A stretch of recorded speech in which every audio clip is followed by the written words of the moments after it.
जो हमारा ये अरेंजमेंट क्या है, सिक्योरिटी अरेंजमेंट?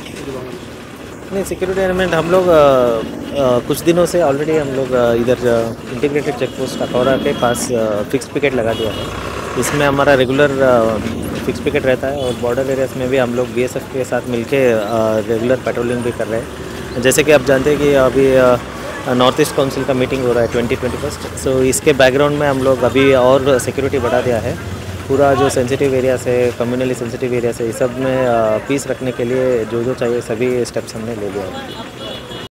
আছে ভালো আছে, দেখলাম এখন মানে এই টাইমের মধ্যে ভালোই আছে। আপনার বাড়ি কোথায়? বাড়ি কলকাতা।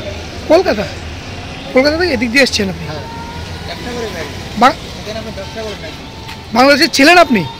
হ্যাঁ ছিলাম। কিরকম থেকে এসেছেন পরিস্থিতি? এমনি বাংলাদেশে এখন বর্তমান ভালোই, একটু ঠান্ডা আছে। এই হিন্দুদের উপর যে অত্যাচার হচ্ছে এটা সেরকম কিছু তো। আর আজকে যে ওরা ত্রিপুরা আসবে ডাক দিয়েছে, কিরকম অবস্থা, জমায়েত কিরকম হয়েছে? না না, লোকজন এখন হয়নি, বলো 3টার সময় জমাত। বেশি লোকজন নেই ওইখানকার, মানে পুলিশি ব্যবস্থা কিরকম রয়েছে? হ্যাঁ, এই বিডিআর আছে আর কিছু পুলিশ আছে। আপনি যখন আসছিলেন কিছু কেউ মন্তব্য করেছে কি আপনাকে? না না, এমনি কোনো কেউ মন্তব্য করে। ভারত বিরোধী ওরা কি কোনো রকম স্লোগান দিচ্ছে? না না, এমনি